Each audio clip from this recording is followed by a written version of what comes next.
오늘 주시는 말씀 우리 구약성경 857면 우리 시편 76편 1절에서 12절까지 한 절씩 교독합니다. 시편 76편 1절입니다. 하나님은 유다에 알려지셨으며 그의 이름이 이스라엘에 알려지셨도다.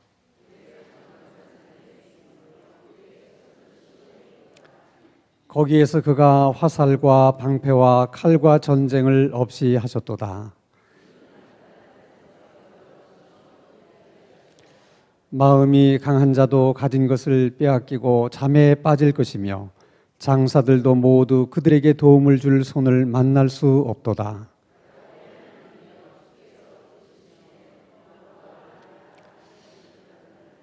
주께서는 경외받을 이시니 주께서 한 번 노하실 때에 누가 주의 목전에 서리이까?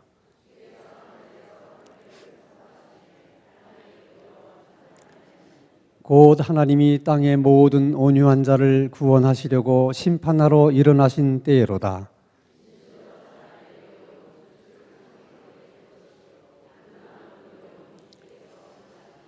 너희는 여호와 너희 하나님께 서원하고 갚으라.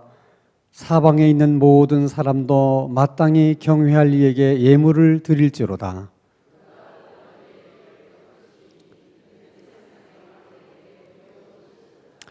아멘. 1960년도에 인기 있는 가수 가운데 가수로 데뷔하자마자 인기를 얻게 된 가수가 있었어요. 여러분도 아시리라고 생각합니다만은 문주란 씨라고 하는 분입니다. 그분이 데뷔한 노래가 동숙의 노래라고 하는 제목의 노래입니다. 그 가사를 보면 그 후렴 부분에 이런 것이 있습니다.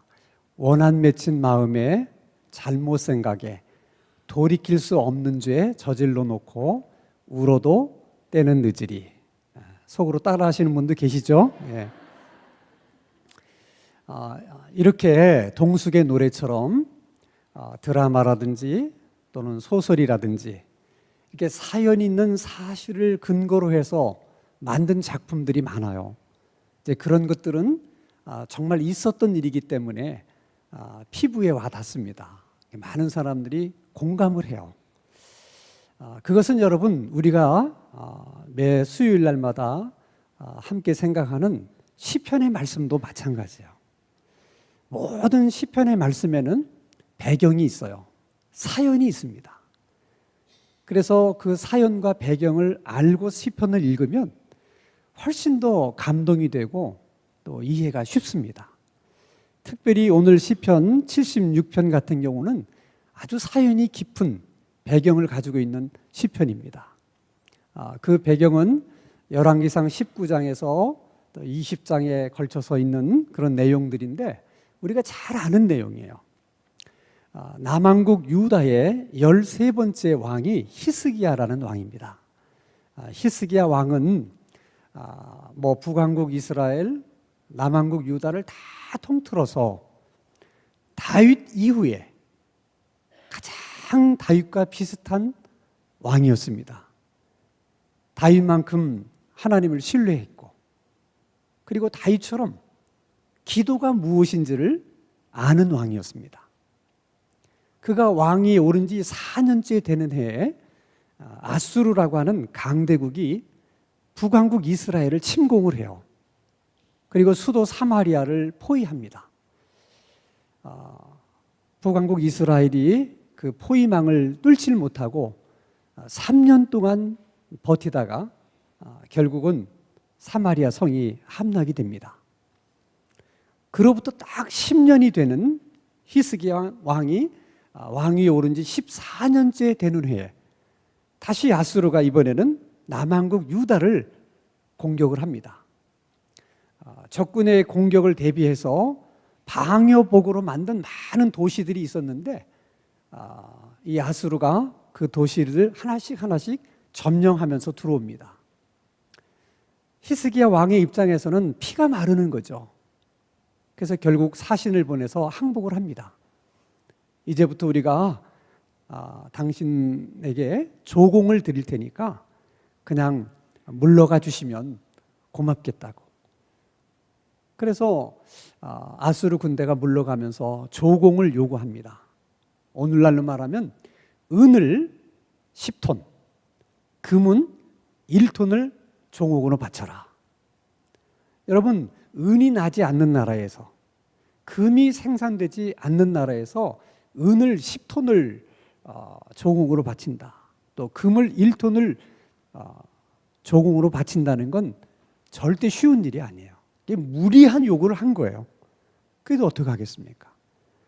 그래서 히스기야 왕이 오늘 우리식으로 얘기하면 금모으기 운동, 은모으기 운동을 해요. 그래서 다 끌어모으는데 은은 어느 정도 됐어요. 은은 좀 흔하니까.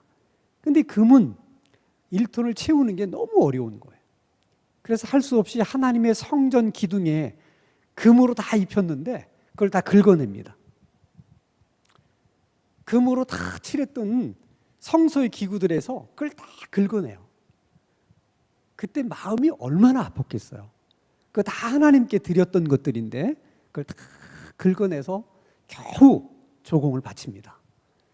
그런데도 아수르가 약속을 깨고 대군을 이끌고 다시 남한국 유다를 침공을 합니다. 그때 그 소식을 전해 들은 유다의 백성들이 그 심정이 어떻겠습니까?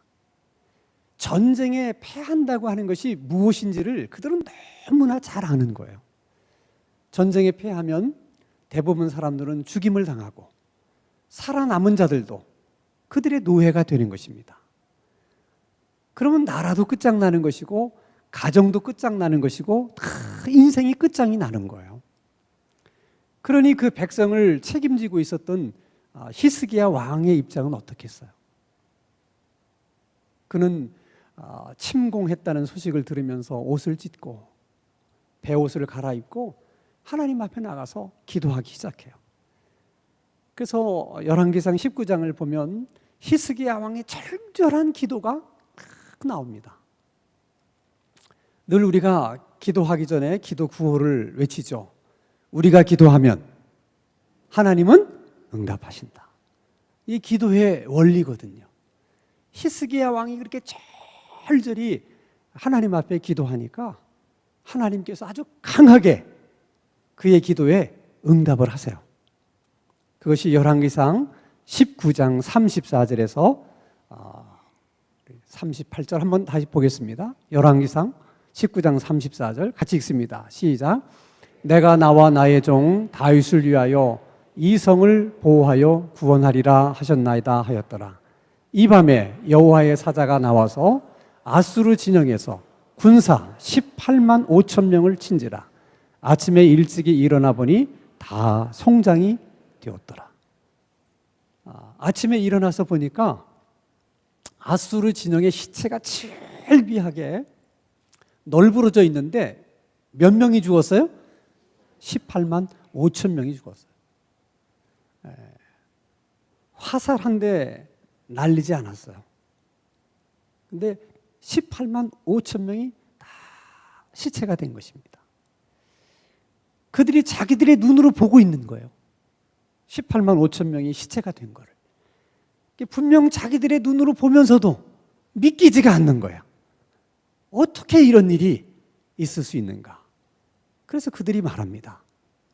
우리가 조상으로부터, 할아버지로부터, 아버지로부터 우리 하나님이 얼마나 능력이 많으신 분이신지를 늘 들어왔어요.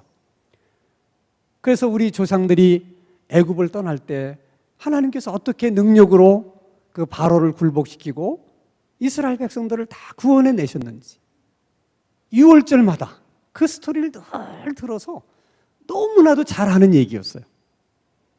그런데 오늘 막상 18만 5천 명이 시체로 널브러져 있는 것을 보면서 그들은 정말 하나님이 내가 능력이 있다는 말씀은 그동안도 수차례 들었지만 정말 이렇게 능력이 많으신 하나님인 줄은 예전에 미처 몰랐다. 다 그런 심정이에요. 그런 심정을 가지고 시편 76편을 노래하는 거예요. 그래서 1절과 2절에서 이렇게 얘기를 합니다. 같이 읽습니다. 시작. 하나님은 유다에 알려지셨으며 그의 이름이 이스라엘의 크시도다. 그의 장막은 예루살렘에 있으며 그의 초소는 시온에 있도다. 잘 보세요. 하나님은 유다에 알려져 있고 그의 이름은 이스라엘의 크시도다. 너무나 당연한 얘기예요. 아니, 하나님이 예루살렘의 성전에 계시다. 아니, 너무나 당연한 얘기잖아요. 그러니까 평소에 너무나도 잘 알고 있는 얘기를 왜 하는 거예요? 우리가 다 알고 있는 얘기였지만 이 18만 5천 명이 죽은 사건을 통해서 하나님은 정말 우리들과 함께 하시는구나 하는 것을 저렇게 시적으로 고백을 한 거예요. 여러분, 이스라엘 백성들만 그런 게 아니에요. 우리가 늘 교회를 다니면서 여러분들이 목사님으로부터 많은 성경에 관한 설교 말씀을 들어서 또 우리가 성경을 읽으면서 성경에 대한 나름대로 지식들이 많이 있어요. 하나님이 어떻다는 걸 잘 알아요. 그런데 그럼에도 불구하고 우리가 어떤 사건을 만났을 때 이스라엘 백성들처럼 내가 하나님이 그런 분이라고 하는 것은 내가 오래전부터 알고 있었지만 막상 내 삶 속에서 그런 하나님을 체험하고 경험해 보니까 어때요? 정말 하나님은 그런 분이구나 하는 고백을 하게 되는 거예요. 그래서 여러분, 우리가 이렇게 말씀을 들으면 자꾸 이렇게 실천을 해봐야 되고 또 이렇게 섬겨야 되고 이런 노력들이 왜 필요하냐면 우리가 지식으로만 알고 있었던 하나님, 우리 머리로만 이해하고 있던 하나님을 그런 삶의 현장에서 체험을 해야 되는 거예요. 그래서 그런 섬김이 필요해요. 그런 것이 없으면 우리가 지식으로 알고 있는 하나님, 우리가 머리로 이해하고 있는 하나님을 실제로 경험할 수가 없는 거예요. 그래서 여러분, 우리가 교회에 와서도 여러 가지 봉사들을 하잖아요. 그 봉사를 통해서 우리가 성경에서 배운 하나님을 우리가 체험하지를 못하면 그 봉사는 그냥 일이 돼요. 그러니까 우리가 교회에 와서 이게 봉사하면서 자꾸 짜증이 나는 이유는 그런 봉사들을 통해서 하나님의 마음도 이해하게 되고 하나님의 심정도 새롭게 깨닫게 되고 그런 봉사를 통해서 또 내게 들려주시는 하나님의 음성도 듣게 되고 뭔가 새로운 하나님의 능력도 경험하게 되고 이런 체험들이 있어야 되는데 그런 체험들이 없으면 그냥 그건 노동이에요. 그러니까 집에서도 힘들게 일을 하는데 교회에 와서도 왜 똑같이 내가 이렇게 힘들게 일을 해야 되나? 그게 짜증스러운 거예요, 그게. 그러나 여러분, 그렇지 않아요. 우리 예수 믿는 사람들은 우리가 가정에서 일을 하든 직장에서 일을 하든 교회에 와서 봉사를 하든 모든 사건을 통해서 거기서 하나님을 우리가 지식적으로 알았던 하나님, 우리가 또 이론적으로 배워서 알았던 하나님들을 어떻게 실제로 체험해보는 현장이 되는 거예요. 우리가 성경을 읽어도 성경이 이렇게 이해가 잘 안 되고 어려운 이유가 많이 있어요. 물론 많이 있습니다. 근데 그 중에 하나가 뭐냐면 이런 체험한 하나님이 없어서 그런 거예요. 그러니까 성경을 읽으면서도 나는 그런 하나님을 체험해보지 못했기 때문에 그런 말씀을 읽으면서 공감이 돼요, 안 돼요? 안 되는 거예요. 그러나 예를 들어서 우리가 정말 하나님은 정말 능력이 많으신 하나님이라고 하는 것을 내가 절절히 체험을 했으면 이런 시편의 말씀을 읽거나 열왕기상의 말씀을 읽을 때 공감이 돼요, 안 돼요? 되죠. 그러니까 성경 말씀을 읽으면 이게 성경 말씀이 아니에요. 다 사실이야. 다 현실이고. 그러니까 성경 말씀이 이해가 되는 거예요. 그렇게. 그러니까 우리가 그런 하나님을 이렇게 삶 속에서 늘 체험해 가지 못하면 성경은 끝까지 우리에게 어려운 책이 돼요. 그래서 우리가 늘 기도하면서 기도했던 것들을 우리의 삶 속에서 응답을 받고 그 응답을 통해서 또 하나님을 경험하고 그래서 이 성경 말씀들이 정말 다 내가 경험했던 그런 이야기들이 될 수 있기를 주님의 이름으로 축원합니다. 그래서 시편 기자가 이제 76편을 보면 계속 하나님을 높이고 찬양해요. 우리 하나님은 존귀하신 하나님, 우리 하나님은 경외하시를 우리 하나님, 하나님은 온유한 자를 구원하시는 하나님, 이렇게 하나님을 계속 칭찬하고 하나님을 높입니다. 그러다가 전혀 이 분위기에 안 맞는 대목이 탁 등장을 해요. 그게 11절입니다. 같이 읽습니다. 시작. 너희는 여호와 너희 하나님께 서원하고 갚으라. 사방에 있는 모든 사람도 마땅히 경외할 이에게 예물을 드릴지어다. 아니, 하나님의 하신 일을 두고 계속 하나님을 칭찬하고 또 하나님을 노래하고 하나님을 높이는 고백을 쭉 하다가 갑자기 너희들은 하나님께 서원하고 서원을 갚으라 하는 얘기가 왜 갑자기 딱 튀어나올까? 아마도 아수르 군대가 침공해 왔다는 소식을 들으면서 이제 우리는 다 죽었구나. 그 절박한 순간에 많은 백성들이 하나님 앞에 아마 서원을 했던 것 같아요. 하나님, 이번만 아수르의 손에서 우리를 건져주신다면 우리는 이렇게 하겠습니다. 그때 정말 그런 일이 일어났어요? 안 일어났어요? 일어났어요. 그래서 말합니다. 너희들은 하나님 앞에 서원하라. 그러잖아요. 서원하라는 거예요. 여러분, 우리 하나님은 우리를 향해서 끊임없이 약속을 하세요. 그리고 하나님은 약속하신 것을 어떤 일이 있어도 어떻게 지키십니다. 그런 하나님이기 때문에 하나님은 우리들도 하나님 앞에 약속하는 것을 금하시거나 또 하지 못하도록 그렇게 막으시는 하나님이 아니시라는 거예요. 하나님이 우리에게 약속을 하듯 우리들도 하나님 앞에 약속하는 것을 하나님이 기뻐하시는 거예요. 그래서 얘기하자. 너희들도 하나님께 뭐 하라고? 서원하라. 서원하는 것은 문제가 아니에요. 문제는 서원했으면 어떻게? 지켜야 되는 거예요. 갚아야 된다는 거예요. 그래서 서원은 함부로 해서는 안 되지만 우리가 하나님 앞에 서원할 수 있는 거예요. 정말 마음이 간절해지면 서원할 수 있어요. 그러면 하나님은 우리에게 약속하시고 그 약속을 지키시는 것처럼 우리가 서원한 것을 하나님은 그렇게 또 받으세요. 그리고 서원한 대로 하나님이 이루어 주세요. 그런 예가 성경에 많이 있어요. 그 대표적인 것이 한나의 서원입니다. 한나라는 여자는 결혼을 해서 남편의 사랑을 아주 듬뿍 받으면서 살아간 여자였는데 딱 하나 아쉬운 일은 애가 없는 거예요. 이게 후사를 이어야 되는데 아무리 사랑하는 아내지만 아이를 낳지 못하니까 어쩔 수 없이 그 남편이 둘째 부인을 얻습니다. 우리로 말하면 첩을 얻는 거예요. 후사를 얻기 위해서. 근데 그 첩으로부터는 아들을 낳아요. 그래서 이 첩이 계속 한나를 괴롭힙니다. 자기는 첩인데 정실 부인을 애 못 낳는다고 계속 힘들게 하는 거예요. 그러니까 그 한나가 그것 때문에 마음고생을 너무 많이 해요. 그러다 어느 날 하나님 앞에 서원을 합니다. 사무엘상 1장 10절 11절인데 같이 읽겠습니다. 시작.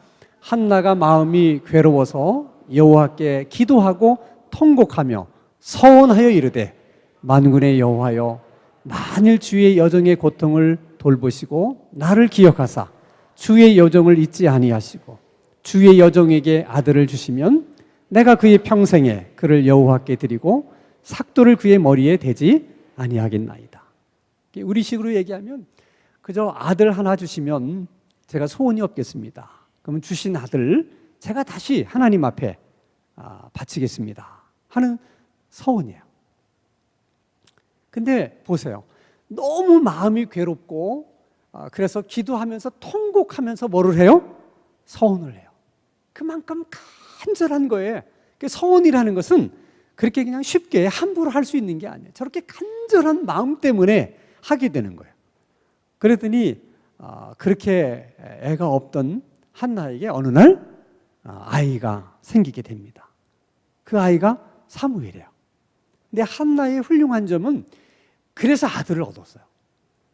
그래서 이제 그 브릿나라고 하는 이제 소실이 자기를 이제 더 이상 이제 무시할 수도 없고 업신여길 수 없어요. 그러면 한나에게 그 사무엘이라는 아기는 얼마나 귀했겠어요. 근데 하나님 앞에 다시 드리겠다고 서원을 했기 때문에 그 아들을 드립니다. 하나님 앞에. 그게 여러분 절대 쉬운 일이 아니야. 서원했을 때는 내가 너무나도 간절해서 서원을 했지만 사람 마음이 어디 갔다 올 때 틀리다고 그러잖아. 서운할 때야 뭐 내가 아쉽고 내가 간절해서 서운했지만 정작 아들을 낳고 보니까 그 애가 얼마나 이뻤겠어요. 드리는 거 쉽지 않아요. 근데 한나가 드립니다. 자, 사무엘상 1장 25절에서 26절 같이 읽습니다. 시작. 그들이 숫소를 잡고 아이를 데리고 엘리에게 가서 한나가 이르되 내 주여 당신의 사심으로 맹세하나이다. 나는 여기서 내 주 당신 곁에 서서 여호와께 기도하던 여자라. 이 아이를 위하여 내가 기도하였더니 내가 구하여 기도한 바를 여호와께서 내게 허락하신지라. 그러므로 나도 그를 여호와께 드리되 그의 평생을 여호와께 드리나이다 하고 그가 거기서 여호와께 경배하니라. 28절에 그러므로 나도, 그 말이 중요한 거예요. 내가 하나님 앞에 서원했더니 하나님이 내 서원을 들으시고 내게 어떻게 응답하셨다는 거예요. 그러므로 나도 하나님 앞에 서원한 약속을 지키겠습니다. 그리고 그 금쪽 같은 아이를 젖을 떼자마자 하나님께 드립니다. 그래서 그 아이가 사무엘 선지자가 되는 거예요.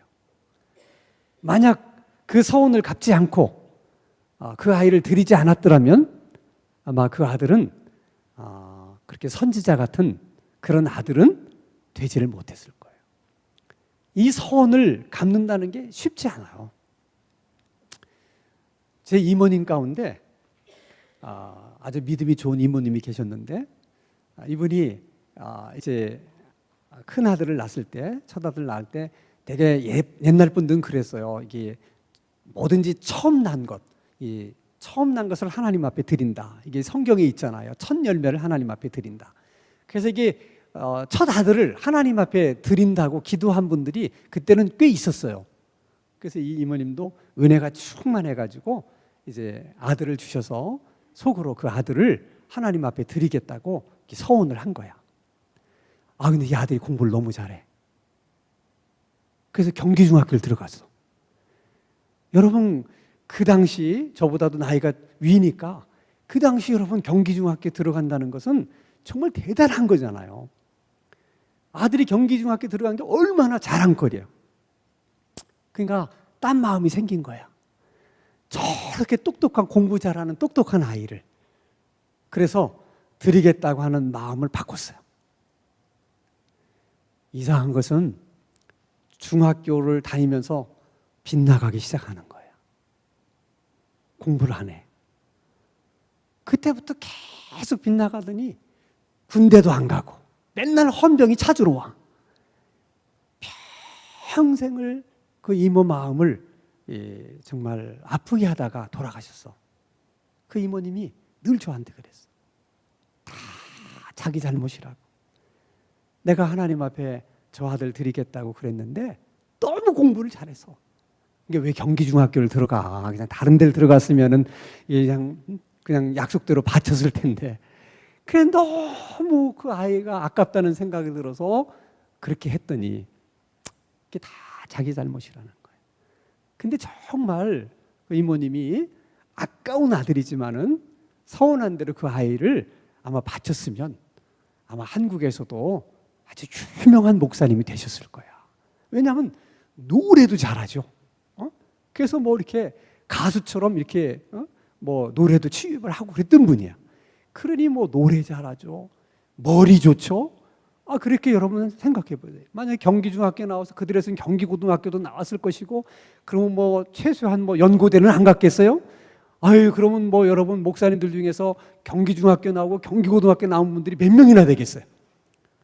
그럼 얼마나 잘 풀렸겠어. 그만큼 여러분 서운한 걸 갚는다는 게 쉬운 게 아니야. 그 대표적인 사람이 여러분 야곱입니다. 야곱이 아버지도 속이고 뭐 또 형에게 또 이렇게 팥죽 한 것으로서 뭐 장자직분을 뭐 이렇게 빼앗다시피 하고 그 일 때문에 이제 외삼촌 라반의 집으로 도망을 가잖아요. 도망가다가 이제 해가 져서 뭐 어디 먹을 만한 것도 없고 그래서 그냥 그 허벌판에 돌 하나 가져다가 베개를 삼고 누워 있었는데 그 밤에 꿈을 꿨는데 꿈속에 하나님이 나타나신 거예요. 그러면 하나님이 이렇게 말씀하십니다. 나는 네 조상 아브라함과 이삭의 하나님이다. 나는 네가 누워있는 그곳을 그 땅을 너와 네 자손에게 주겠다. 앞으로 네 자손은 티끌같이 되어 동서남북으로 퍼져나가게 될 것이다. 그리고 모든 민족이 너를 통해서 내 후손을 통해서 복을 받게 될 것이다.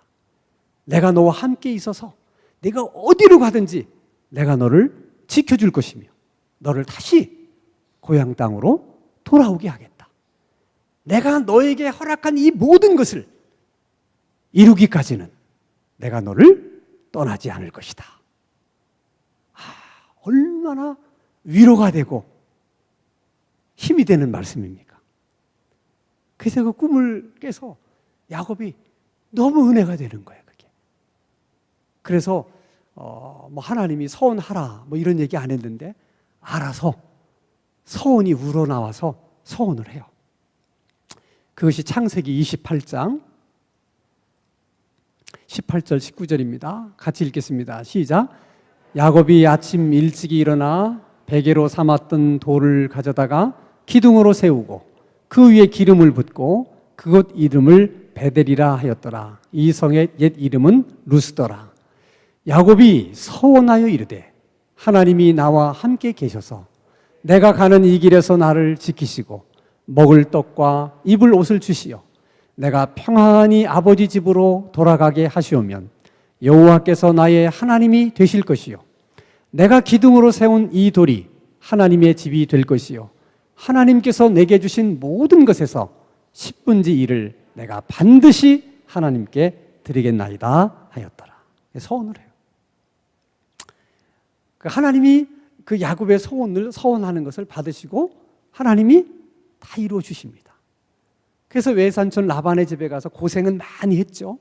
그리고 외삼촌 라반이 이렇게 품삯 떼먹고 저렇게 품삯을 떼먹어서 열심히 일을 했지만은 사실 제사를 모으지를 못해요. 근데 하나님께서 그 서원한 저 서원을 기억하셔서 하나님의 능력과 기적으로 큰 가축대를 이룰 수 있도록 복을 주십니다. 그게 결국 안전하게 돌아오잖아요. 돌아오다가 여러분 잘 아는 에서 사건이 나타납니다. 그 에서 사건도 하나님이 그 약속하신 대로 잘 마무리를 짓게 만들어 주세요. 그때 에서가 이렇게 얘기합니다. 내가 고향 땅까지 내가 너를 호위해 주겠다. 그때 야곱이 뭐라고 그러냐면 아닙니다. 너무 급히 가면 가축대들이 이렇게 잘못될 수 있으니까 형님 먼저 가시고 저는 천천히 가겠습니다. 그래서 에서 형님이 먼저 갔어요. 그럼 야곱이 천천히라도 고향 땅으로 돌아가야 되는데 가다가 생각이 바뀌어요. 그래서 세겜 땅이라고 하는 것에 도착했을 때 야곱이 해서는 안 되는 일을 해요. 그것이 창세기 33장 18절 19절 말씀입니다. 읽습니다. 시작. 야곱이 밧단 아람에서부터 평안히 가나안 땅 세겜 성읍에 이르러 그 성읍 앞에 장막을 치고 그가 장막을 친 밭을 세겜의 아버지 하몰의 아들들의 손에서 100크시타에 샀으며. 자, 세겜 땅에 이르러서 뭘 사요? 밭을 사. 다시 말하면 땅을 사는 거예요. 그 땅을 산다고 하는 의미가 뭐겠어요? 근데 여기서 한동안 살겠다는 거예요. 사실은 야곱이 서원을 했기 때문에 고향 땅으로 돌아가야 되는데 무슨 생각이 들어서 그런지 고향 땅으로 돌아가다가 세겜 땅에 이르러서는 여기서 내가 살아야 되겠다 하고서 땅을 삽니다. 네, 바로 그곳에서 야곱이 평생 지울 수 없는 아픔을 겪게 돼요.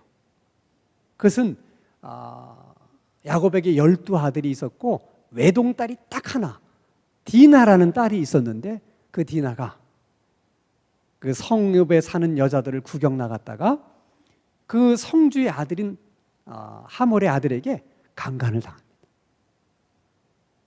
그때 여러분 그 아버지 야곱의 마음이 어떻겠습니까? 지금도 그런 일이 있으면 이거 대단한 일인데 그 당시에 그런 일을 당하면 그 인생 끝나는 거예요. 그 사실을 알게 된 야곱의 아들들이 어떻게 세상에 이럴 수가 있느냐, 우리가 이제 어떻게 낯을 들고 다닐 수가 있느냐. 그래서 막 복수의 칼을 갑니다. 그때 그 성주의 아들이 아버지에게 간청을 해요. 내가 이 여인에게 못된 짓을 했지만 내가 그냥 충동적으로 그렇게 한 게 아니라 내가 정말 이 여자를 사랑해서 그렇게 한 것이다. 그러니 아버지 어떻게든 저 여인과 결혼할 수 있게 해달라. 그래서 성주가 나섭니다. 우리하고 결혼하자. 결혼하면 너희들이 이제 이 땅에서 얼마나 편안하게 잘 살 수 있겠느냐. 모든 편의를 우리가 봐주겠다. 그렇죠. 성주하고 사돈댁이 되는데 얼마나 좋습니까? 그때 그 야곱의 아들이 좋다, 그렇게 하자. 그런데 우리의 관례는 할례 받지 않은 사람하고는 우리가 이렇게 결혼하는 풍습이 없다. 우리하고 결혼을 하려면 너희들도 다 할례를 받아야 된다. 그럼 뭐 그게 뭐가 어렵냐? 뭐 결혼할 수만 있게 해준다면 뭐 할례 아니라 그 이상의 것도 우리가 하겠다. 그래서 성주가 명을 내립니다.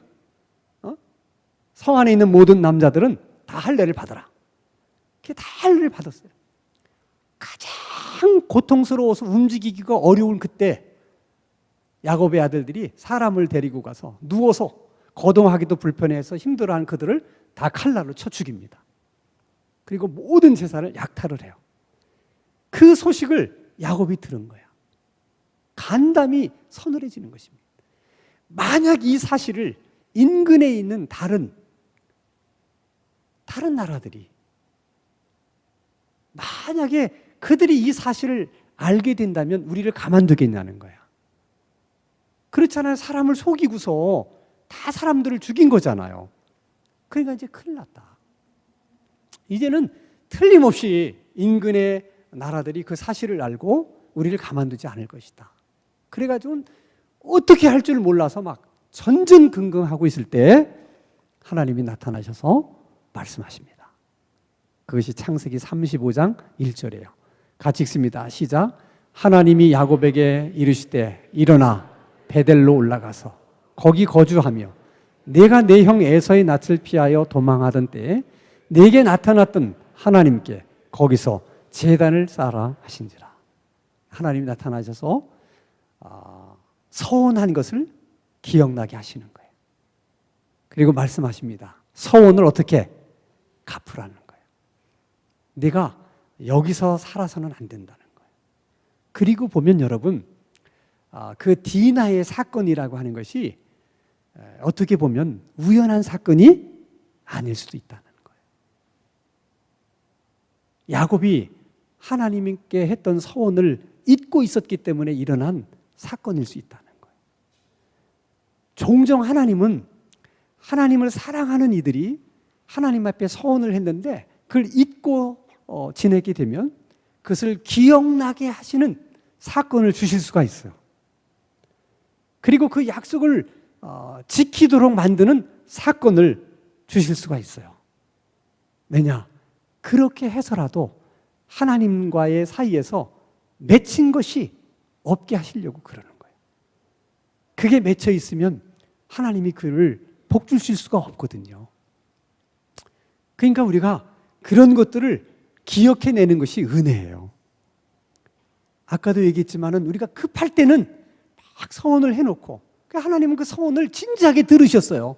너무 간절한 가운데 우리가 서원을 하니까 그게 다 풀어주시고 다 해줬는데 다 이루어지고 난 후에는 우리가 서운했던 것조차도 기억하지 못하는 경우들이 너무 많은 거예요. 그리고 오늘 이 말씀을 생각하면서 또 우리가 생각하게 되는 것은 그 18만 5천 명의 사건이에요. 아니, 그렇게 아침에 일어나 보니까 18만 5천 명이 다 죽어 있었던 것처럼 하나님이 그런 하나님이신데, 그렇게 하실 수 있는 하나님인데 어떻게 이스라엘이 멸망을 당할 수가 있을까 하는 거예요. 그게 여러분 이상하지 않으십니까? 아니, 그런 하나님인데 어떻게 이스라엘이라는 나라가 망할 수가 있겠냐는 거예요. 문제가 있어요. 하나님은 종종 이렇게 이스라엘의 원수의 나라, 또 외적의 군대를 이스라엘 백성들이 뭔가를 잘못했을 때 그것을 깨우치려고 하는 목적으로 그들을 쓰시는 경우들이 있어요. 그러니까 하나님께 회초리로 쓰시는 거예요. 그분을, 그 외족들을 가지고 때리는 거죠. 이스라엘을 때립니다. 그래서 하나님이 이들을 회초리로 쓰실 때는 이들이 이스라엘을 공격하고 이스라엘을 괴롭혀도 하나님이 회초리로 쓰는 거니까 아무 일이 없어요. 18만 5천 명이 죽는 일이 없어요. 승승장구를 합니다. 그런데 하나님이 회초리로 쓰지도 않는데 이것들이 그냥 이스라엘을 공격한다. 다 망합니다. 예외 없이 다 멸망을 해요. 이게 놀라운 겁니다, 여러분. 그것은 여러분 오늘도 마찬가지예요. 많은 사람들이 우리를 힘들게 할 수도 있고 또 교회들을 힘들게 할 수도 있어요. 그게 다 하나님이 쓰시는 회초리일 수 있는 거예요. 하나님이 허락 없이는 그렇게 못해요. 그러니까 하나님의 허락 없이 하나님이 택한 백성들을 일부러 힘들게 하거나 어렵게 하는 자들은 스스로 다 망합니다. 그러니까 여러분, 하나님 앞에 선택받은 백성들이라는 것은 놀라운 거예요, 여러분. 일단 아멘 하셔야 돼요, 여러분. 언제 아멘 하시려고 그래? 정말 그래요, 여러분. 그런데 우리가 그 수모를 다 당하는 것은 그게 다 하나님의 회초리일 수 있다는 거야. 근데 늘 이스라엘 백성들이 뭐해서 오해를 하느냐. 하나님이 이들을 회초리로 우리를 때리시는구나. 그러면 누구한테 가서 빌어야 돼? 그 회초리를 들고 때리시는 하나님한테 가서 빌어야 되는데 이것들이 어디 가서 비느냐면 회초리 앞에 가서 비는 거야. 그럼 문제 해결이 돼요, 안 돼요? 안 되는 거예요. 그게 여러분 이스라엘 백성들만 그러는 게 아니에요. 오늘 우리들도 마찬가지. 우리가 끊임없이 많은 문제들을 만날 때 그것이 회초리라면 우리가 하나님 앞에 가서 회개를 해야 돼. 근데 우리는 하나님 앞에 가서 잘못했다고 회개하기 전에 그냥 그 문제, 그것만 어떻게든지 해결해 보려고 하는 거야. 거기 가서 빌어. 절대로 문제가 해결되지 않아요. 그래서 오늘도 이 말씀을 가지고 우리가 기도할 때 하나님, 히스기야 왕의 기도를 들으시고 18만 5천 명을 한밤 사이에 다 하나님께서 그렇게 하셨던 것처럼 오늘도 우리의 기도를 들으셔서 그런 능력을 우리 가운데 베풀어 주시옵소서. 우리가 하나님에 대해서 잘 알지만 정말 하나님이 이런 하나님인지 정말 내가 이제 알았다. 그런 놀라운 체험들이 우리의 삶 속에 꼭 있게 하여 주시옵소서. 또 이 밤에 기도하러 나온 우리들에게 정말 그런 은혜를 하나님이 주시기를 축원합니다.